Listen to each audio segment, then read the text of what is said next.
Hi and welcome to Healthy Life Hacks. I'm Jennifer Jeffries, the present day wise woman. I'm a realistic naturopath coming to you from the surfing beaches of Australia. This show is for those of you who are wanting to really rock your life and rock your health and just live from a place of prevention, not waiting to get sick and tired and sucky. That's it. So let's get into today's episode. As a naturopath, I see that the food pyramid is really square. Yes, square. So what is a food pyramid? You'd know it as the food pyramid or the food triangle, and it's that thing that we were taught at school, which shows that the number one food on the bottom should be grains, and it kind of works its way up the list.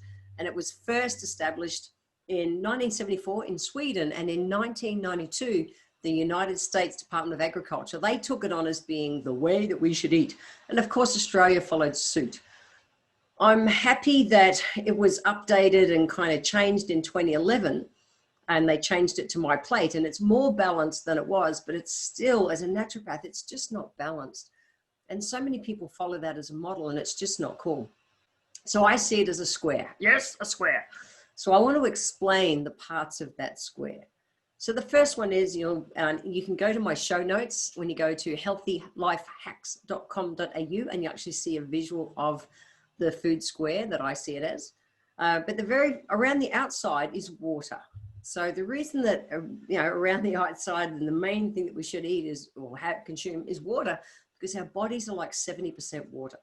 So I've done a whole show just on water, but bottom line, we need about 33 mil per kilo per day just to operate. If you're exercising more, or you're in really dry environments or really sweating more, things like that, we need more. But that's a general rule that we use as naturopaths as a measure to work out how much a person should be using a day. So if you're a 60 kilo person, we say 6 times 33 or 60 times 33 is about 1.82 liters a day. And what we find with most people, whether it's they're exercising and they're living in air conditioning or living in heating and just with life, they really need somewhere towards that 3 liters a day.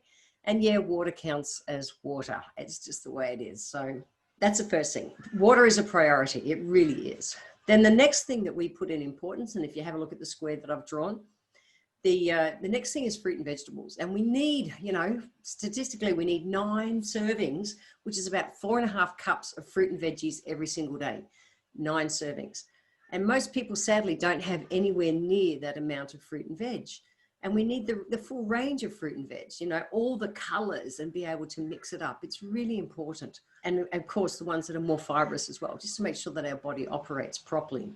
Then the next point on the food square, sitting next to that, is protein. Now, when it comes to protein is the building blocks for our lives, and it's really important. I've been veggie for a long time. And no, you don't have to be veggie. I totally respect everyone else's choices, but if you are a meat eater, please, we just want everything as close to nature as possible. So if you are eating meat, if you're eating beef, for instance, make sure you get grass-fed or lamb, any animal. It needs to be as close to nature it is, the way it's meant to. So grass-fed animal, when you have a protein that comes from a grass-fed source, you pull up all of the amino acids, particularly the ones that even turn on our happies. And a lot of people, they're just missing them because they're having grain-fed beef and grain-fed chicken and grain-fed all this. And it's like, no. Let the chook run around the yard and do what it's meant to do. And in my book, The 7 Steps to Sanity, I talk about how if I was going to eat red meat, I would, and back in the days when I did, I went for kangaroo because it's a wild animal. It's happy. It's not stressed.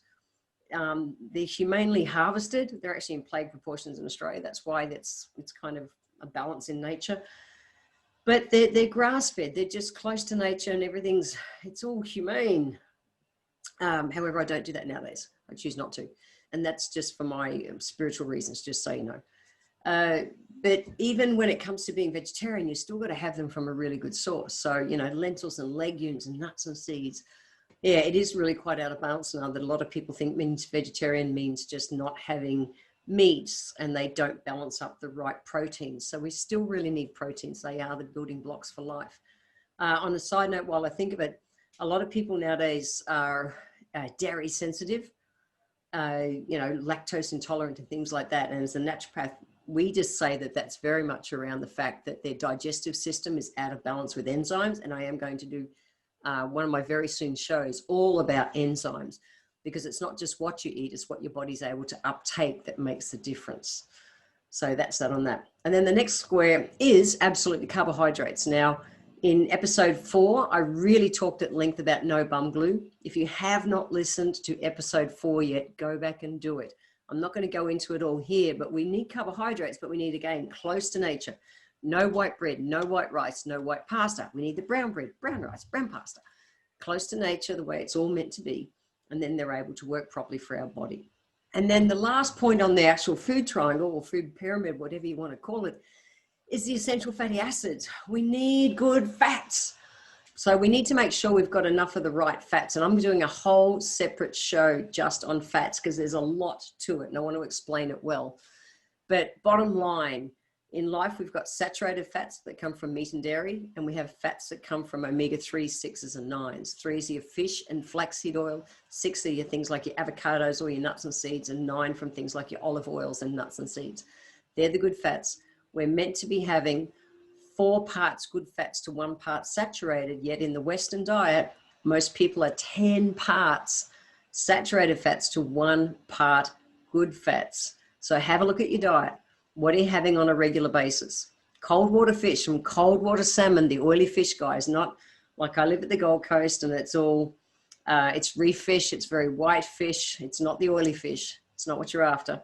And I'm a big, really big fan of flaxseed oil.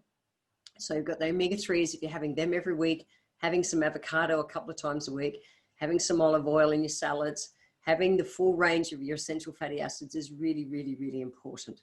So yes, we need the good proteins, we need the good fruit and veg, we need the good carbs, and we need the good fats. So it is actually really easy to be able to do a healthy food square. So today's healthy life hacks are, number 1, just visualize your plate, visualize your dinner plate as a food square. It's a really easy way to do it. So healthy life hack number 1 is to make sure you're getting your 33 ml per kilo per day of water. Ta-da! And water counts as water. Okay, that's it. Healthy life hack number 2 is to go for grass-fed proteins and organic, close to nature. And if you're a veg or vegan, make sure you're having your proteins in the right proportion. Look at the food square, look at your plate. Make sure you're having enough, beans and legumes and nuts and seeds. Make sure you're getting that balance right. Okay. Healthy life hack number 3 is no bum glue. How many times do I have to say it? It's just not negotiable. No bum glue. Done. Go back and listen to episode 4 if you have not listened to that one yet. And then we want to make sure that you're eating enough of the right oils. So healthy life hack number 4 is to concentrate or consciously bring in omega-3s, 6s, and 9s into your regular day-to-day life eating. That's it, guys. I hope that's a bit of a help to you. Remember, you can go over to my show notes at healthylifehacks.com.au to be able to actually visual. If you're a visual like me, go there, print out the show notes and get that food squeeze so you've got an absolute visual of proportions. I hope that's a help. Have some fun, guys. See ya. I want to thank you for being here today. If you enjoyed this episode, feel free to share it with your friends and scroll down to the comment section, guys. It's below the description of the video, because click into the line that says add a public comment, add your comment, click the comment box, and every month I draw one lucky person who leaves a comment down below to have a free 1-hour consultation with me. Also, be sure to subscribe to the show and like it so that you're always catching that next episode. If you'd like to receive a free copy of my Feed Your Body ebook, simply click the link in the comments below, join my newsletter, and you will get the free ebook sent to you nice and easy. So I welcome your emails. You can write to me at podcast@healthylifehacks.com.au. Until next time, guys, remember that when it comes to life, live it, love it, and get on with it.